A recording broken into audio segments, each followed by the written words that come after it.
चर्चा का बाकी है, जिसमें ये कहा जा रहा है कि कांग्रेस, दोनों भाई ठाकरे बंधु, दोनों राष्ट्रवादी कांग्रेस, और हो सके तो मुझे नहीं लगता कि शिंदे साहब के साथ भी अगर बीजेपी कुछ ऐसा करे, उनको खत्म करने की कोशिश करे, तो शिंदे भी कल उठ के ठाकरे के साथ में आ सकते हैं। तो नहीं, मुझे 2000 लगता है कि ये अभी दूर तो की कौड़ी राजनीति इसलिए ये है चल क्योंकि रहा है। ये दूर की कौड़ी इसलिए है क्योंकि एक नाथ शिंदे स्पष्ट कर चुके हैं कि वो महायुति के साथ हैं और वो बीजेपी के साथ मिलकर चुनाव लड़ रहे हैं। हाँ, ये बात अलग है कि वो 125 सीटें मांग रहे हैं, बीजेपी 90 सीटों पर तैयार हो गई है। विश्वास पाठक ज्यादा बेहतर बता पाएंगे कि बीजेपी आखिर उन्हें कितनी सीटें देने जा रही है। विश्वास पाठक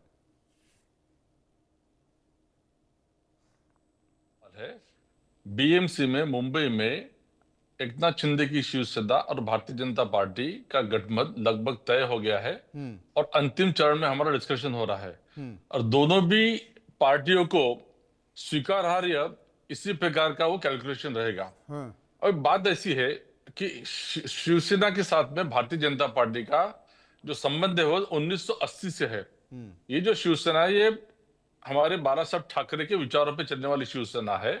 ये कोर्ट ने भी साबित कर दिया, हाउस में भी साबित हो गया और अभी तो इलेक्शन में भी साबित हो गया। असली शिवसेना कौन सी है और नकली शिवसेना कौन सी है ये भी साथ हो गया है।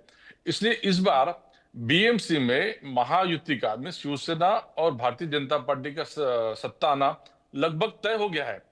दूसरी तरफ राज ठाकरे और उद्धव ठाकरे और तीसरी तरफ कांग्रेस, ये अलग अलग लड़ने वाले हैं।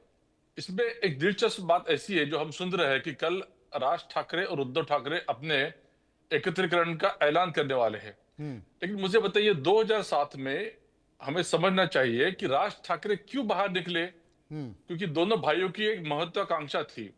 आज दोनों एक साथ क्यों आ रहे हैं, क्योंकि दोनों की मजबूरी है, ये मजबूरी में आ रहे हैं। हमें तो अगले 15 सबसे दिनों की पहले बात केवल तो आपने गलत बात कही कि नकली शिवसेना असली शिवसेना। बाप जो जिसका होता है तो उसका तो बेटा मुझे ही कंप्लीट असली करने होता दीजिए, है। मैं आपको बात में करने दिया। मनोज जी मुझे जी पूरा बात करने जी दीजिए, बाद में हाँ बहन जी बात कर हाँ सकती है ना। हाँ अभी जी अभी आपने ही दिखाया, एकनाथ जी शिंदे ने क्या कहा कि जनता ने दिखा दिया असली शिवसेना कौन सी और नकली शिवसेना कौन सी। सो इलेक्शन कमीशन ने शिवसेना एकनाथ शिंदे को ही कहा है, कोर्ट ने भी कहा है और अभी जनता ने भी कहा है। विधानसभा में भी एकनाथ शिंदे ने बड़ी मात्रा में सफलता पाई है। ये देखिए, मैं आपको यहां पर गौर करने वाली बात बता दूं कि 23 तारीख यानी कि आज से नामांकन प्रक्रिया शुरू हो चुकी है, लेकिन अभी तक किसी भी राजनीतिक पार्टी अपने उम्मीदवारों की घोषणा नहीं की है। सिर्फ आम आदमी पार्टी है जिसने अपने 21 उम्मीदवारों की घोषणा की है।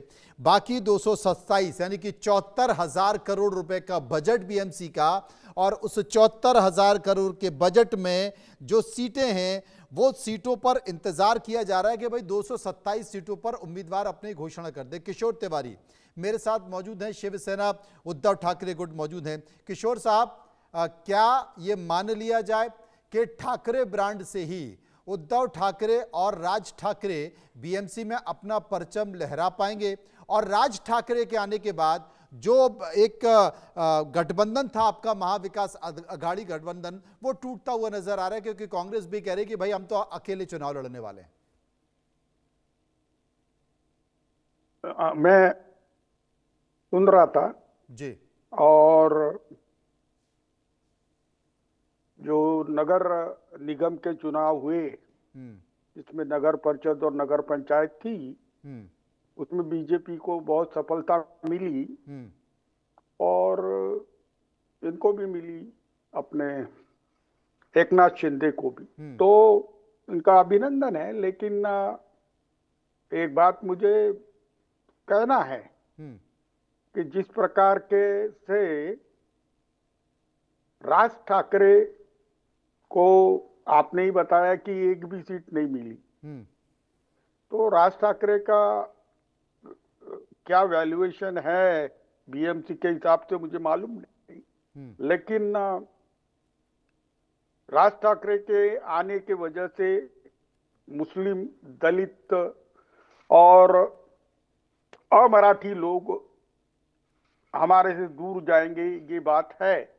तो मैं चाहता हूं, जहां तक कि मेरी पार्टी में भी मेरी राय है कि उद्धव ठाकरे ने राज ठाकरे से ज्यादा करीबी करना और कांग्रेस से दूरी बढ़ाना, ये बीएमसी के हिसाब से कोई ठीक नहीं रहेगा। लेकिन मैं बहुत जवाबदारी से बोल रहा हूं, क्योंकि अभी 2017 और 2026 का चुनाव, यह चुनाव बड़े परिप्रेक्ष्य अलग है।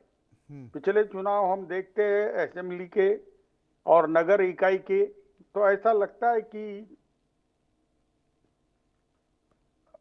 इतना सरल नहीं है विपक्ष को चुनाव जीतना। जितना धन, जितनी राशि, जितने रिसोर्सेज, जितनी गवर्नमेंट की मशीनरी ये सब लोग यूज करते हैं, तो मुझे नहीं लगता कि विपक्ष को बहुत कठिन है। तो विपक्ष की एकता का इंडेक्स जब तक 100 नहीं रहता तब तक आप इनसे अच्छे से लड़ नहीं सकते। और महानगर पालिका भी बड़ी है, पूरे नगर पालिका के क्षेत्र में जो आने वाले विधायक है तो करीबन 100 तक जाते हैं। तो ऐसे परिस्थिति के अंदर यह चुनाव बड़ा कठिन है और ये चुनाव को डू और डाई सिचुएशन से लेते हैं। और कांग्रेस, उद्धव ठाकरे और वंचित आघाड़ी ये सब लोग एक साथ आ जाते हैं तो कुछ हम रोक पाएंगे, नहीं तो ये इलेक्शन डिफिकल्ट है। और राज ठाकरे यह कोई वोट बैंक की राजनीति के लिए असेट नहीं है, ये लायबिलिटी है। ये इलेक्शन के दरमियान भी अपनी किरकिरी वाले बयान करते रहेंगे ऐसा मुझे लगता है। और इन्होंने जो मराठी का मुद्दा उठाया था और नाइंसाफ हिंदी भाषियों को या अमराठी लोगों को मारा था या फिर मुसलमानों को जो नाराज किया है, इस वजह से उद्धव ठाकरे की जो नई वोट बैंक अभी बनी है उसमें सेंध लग सकती है। तो ऐसे बहुत ज्यादा शिवसैनिक भी है उद्धव ठाकरे को मानने वाले, वो भी चाहते हैं कि अभी लेकिन मेरी किशोर तिवारी साहब ये समझ में नहीं आ रहा, चूंकि आप शिवसेना उद्धव ठाकरे गुट से हैं और आपने तो उद्धव ठाकरे को ही आईना दिखा दिया, क्योंकि उद्धव ठाकरे ही राज ठाकरे के साथ गठबंधन कर रहे हैं। आपने उद्धव ठाकरे को ये मैसेज दे दिया इंडिया न्यूज के जरिए कि भाई राज ठाकरे के साथ गठबंधन नुकसानदायक है, आपको नहीं करना चाहिए। नहीं, अभी कांग्रेस से दूर जाना बिल्कुल ही कठिन है। कांग्रेस को साथ रखते हुए अगर चुनाव लड़ते हैं तो उद्धव ठाकरे सर्वाइवल के पास रहेंगे।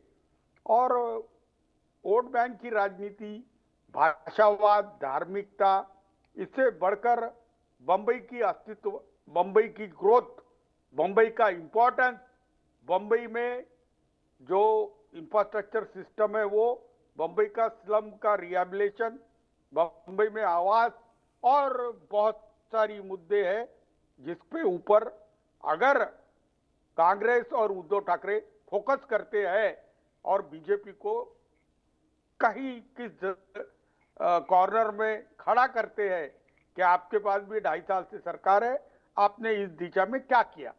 लेकिन मैं अभी बता रहा हूं कि जिस तरीके से पूरा सिस्टमेटिक ढंग से इलेक्शनिंग बीजेपी कर रही है तो हमको अंडर एस्टिमेट करके जमेगा नहीं।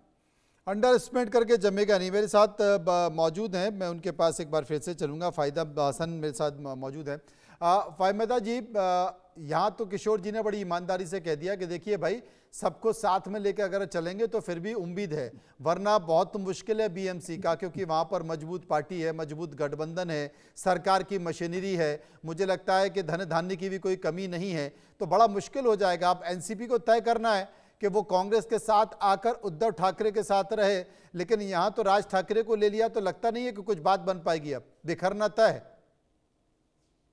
देखिए, हमारा पवार साहब का पहले से ही, शरद चंद्र पवार साहब का पहले से था कि दोनों ठाकरे बंधु और शरद पवार जी, ये तीनों एक साथ में ही चुनाव लड़ने वाले थे।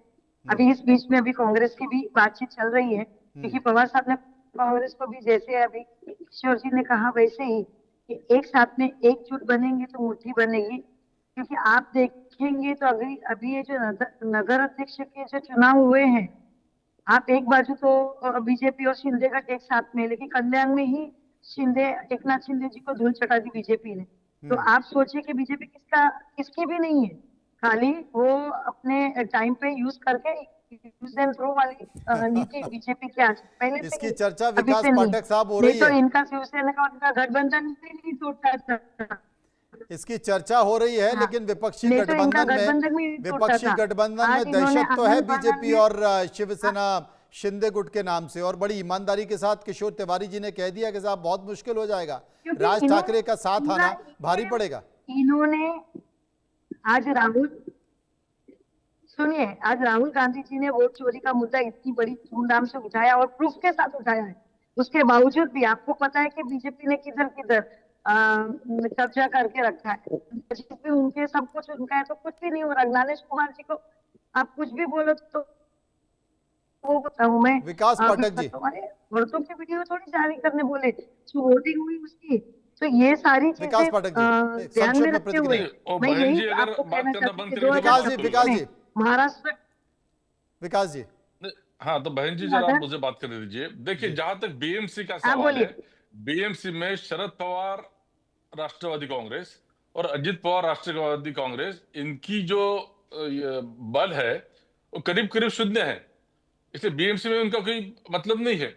ये लोग जब बात कर रही है पिंपरी चिंचवड़ पुणे की बात कर रहे हैं, और वहां पे अभी तक उनका एकत्रीकरण का ऐलान हुआ नहीं है, सिर्फ चर्चा है।